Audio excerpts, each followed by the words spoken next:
मर्यादा पुरुषोत्तम श्री राम को मेरा प्रणाम स्वीकार हो। श्रोतागण, मेरा प्रणाम स्वीकार करें। रामायण पे श्री राम को समझने के लिए हालांकि हम सब जानते हैं, लेकिन कैसा जानते हैं? जैसा कथावाचक या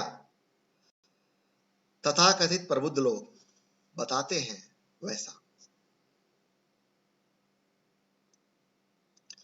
क्या इतने कोमल स्वभाव वाले श्री राम कभी भी एससी एसटी पिछड़ी जाति स्त्री विरोधी हो सकते हैं? असंभव। इसीलिए हमने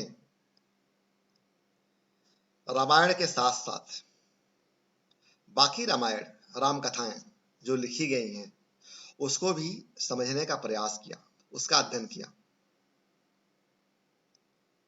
हमें समझ में आया कि जिस तरह से रामायण को तथाकथित प्रबुद्ध लोगों ने कुछ संशोधन करके श्री राम के चरित्र को धूमिल किया है, जिसमें उन्हें स्त्री विरोधी, पिछड़ी जाति, एससी एसटी विरोधी इत्यादि के रूप में पेश करने की कोशिश की है, ये पूरी तरह से असत्य है। हम आगे सीरीज में कुछ घटनाओं का जिक्र करेंगे जिससे साबित हो जाएगा कि श्री राम ने आजीवन, जिसमें उनका जीवन करीब 11,000 ईयर्स से कुछ ज्यादा है, जीवन पर्यंत स्त्री, एससी एसटी, प्रत्येक जीव के उत्थान के लिए काम किया। ऐसा परम आदरणीय श्री राम को जब इन तथाकथित लोगों ने अपने लाभ के लिए नहीं छोड़ा, तो हमारी आपकी क्या विश्वास है? अतः श्री राम के कार्यों को अभी पुनः एक सीरीज के माध्यम से समझ करके, उनके जन कल्याणकारी स्वरूप को समझ करके, जैसा उन्होंने लोक, परलोक, समाज, जीव, एससी एसटी, स्त्री के उत्थान के लिए काम किया था, उसको पुनः समाज में स्थापित करके क्यों नहीं जैसा भारत था वैसा बनाने की कोशिश करें। भारत था कैसा? आइए समझते थोड़ा सा 2 लाइन में।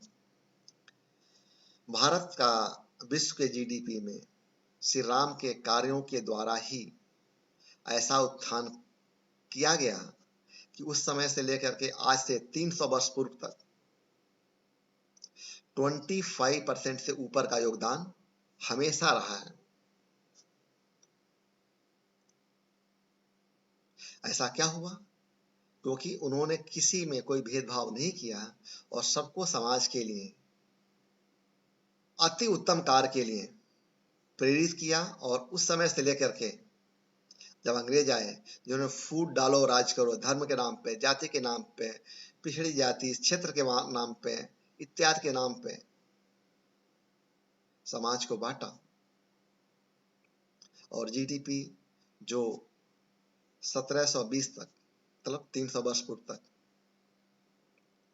हमारी विश्व में 25% से ऊपर थी, कभी कभार 40% भी रही है, उसको लूट खसोट के द्वारा अंग्रेजों ने 4% के आसपास ला दिया था।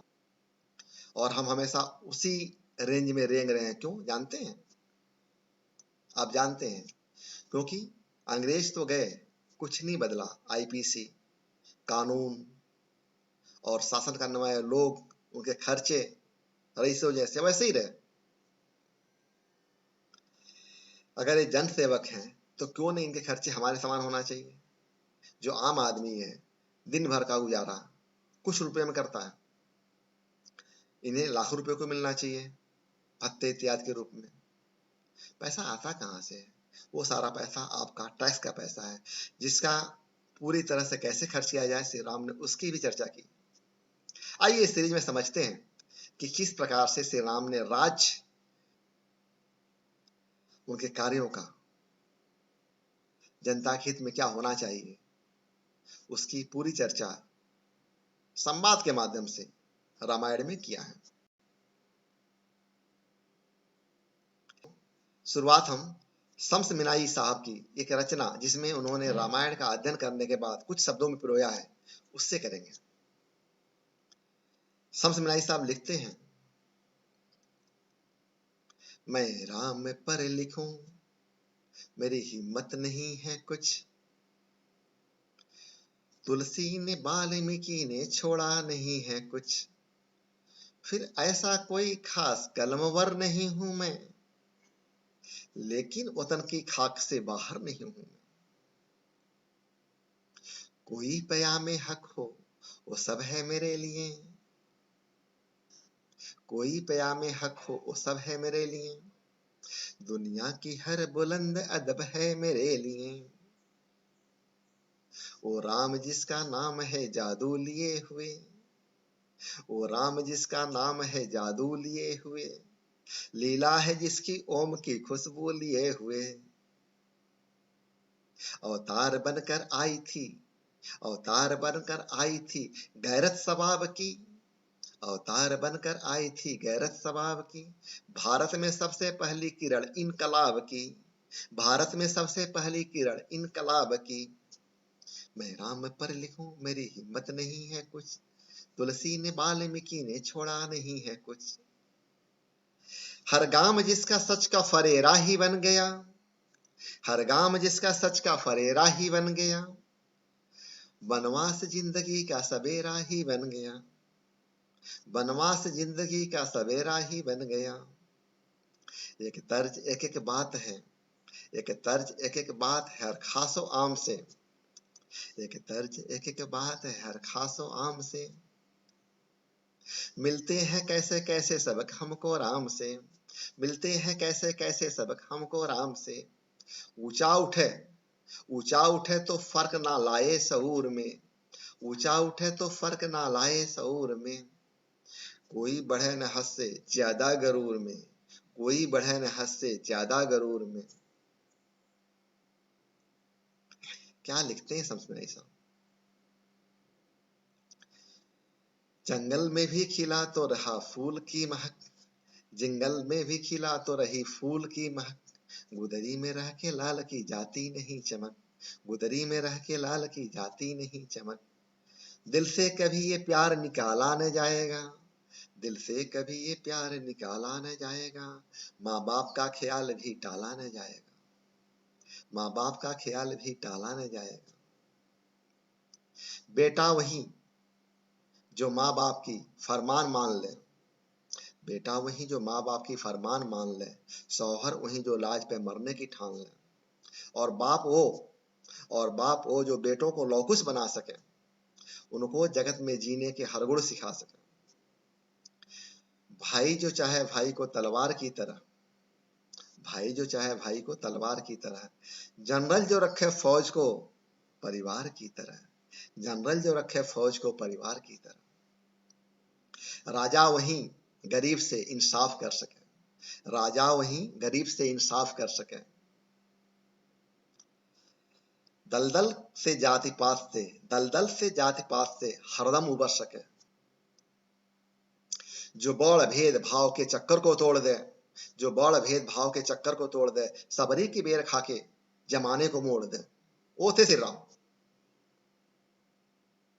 लिखते हैं आगे, इंसान हक की राह में हरदम जमा रहे, फिर बात ए फिजूल की लश्कर बढ़ा रहे, फिर बात ए फिजूल की लश्कर बढ़ा रहे, ईमान हो तो सोने के अंबार कुछ नहीं, ईमान हो तो सोने के अंबार कुछ नहीं, हो आत्मबल तो लोहे के हथियार कुछ नहीं, हो आत्मबल तो लोहे के हथियार कुछ नहीं,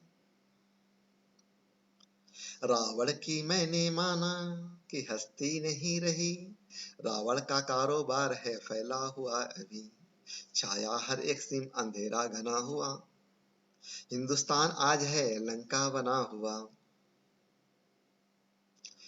जो जुल्म से डरे उपासक हो राम का, सोने पे जान दे उपासक हो राम का।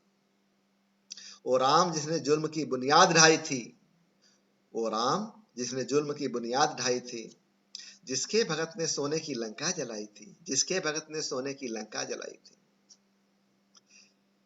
हर आदमी ये सोचे जो होशो हवास है, हर आदमी ये सोचे जो होशो हवास है, वो राम के करीब है रावण के पास है, वो राम के करीब है रावण के पास है।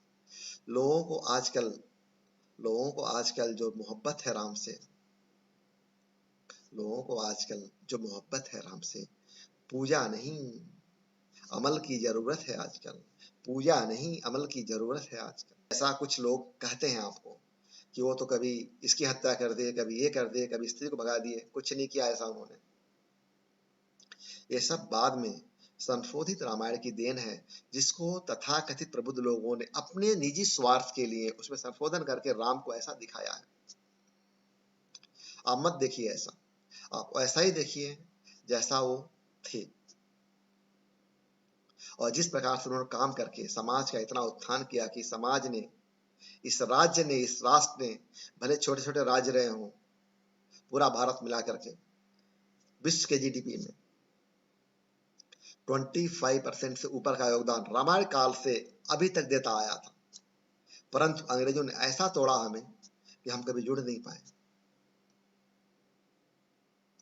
अरे जब अब पैदा यहाँ हुए हैं, जब इस धरती पर आए हैं, देखिए धर्म कितना पुराना है, कितना पुराना, जरा देखिए यहाँ पे केवल 5000 ईयर्स, इससे ज्यादा पुराना नहीं है। जबकि जो रामायण के साक्ष्य हैं, राम सेतु लीजिए, और भी बहुत सारी चीजें हैं जिसको देखेंगे तो वो इससे बहुत ज्यादा पुराने हैं।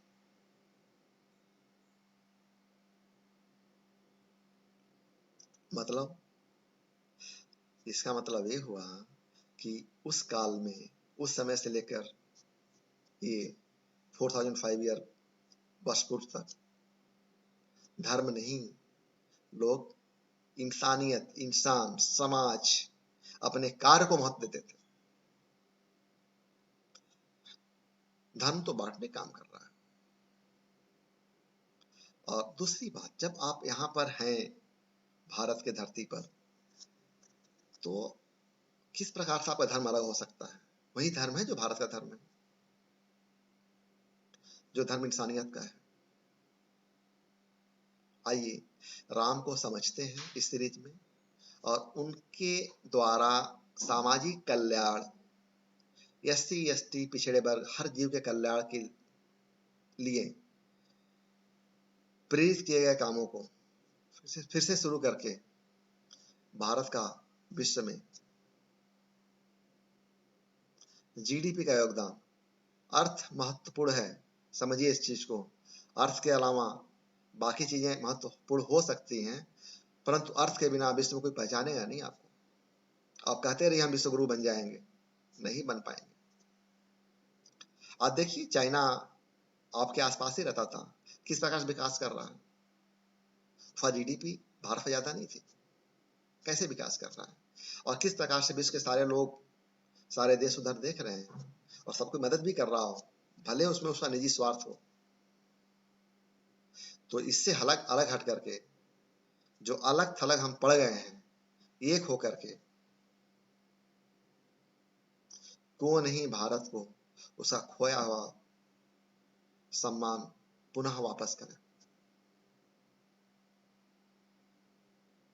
दोस्तों, इस कड़ी में आज यही समाप्त करते हैं, और फिर इसके बाद चर्चा में ये बातें नहीं होंगी। उनकी एक्टिविटी जो थी, जो काम किए उन्होंने, single activity, what ever the Ram did do for the society, उसकी चर्चा करते रहेंगे, ताकि हम समझ पाए उनका वास्तविक स्वरूप क्या था, और किस प्रकार से हम उससे लाभ लेकर के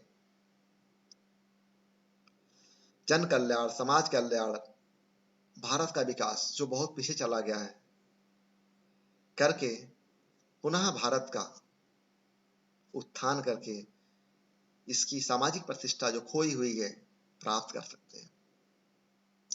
दोस्तों, अगर ये सीरीज आपको अच्छी लगे तो इसको समाज में इसलिए शेयर करें ताकि सामाजिक उत्थान काम जो बहुत पीछे छूट गए हैं फिर से किए जा सके। बहुत बहुत धन्यवाद। फिर मिलेंगे इस सीरीज में कुछ नए तथ्यों के साथ में दोस्तों।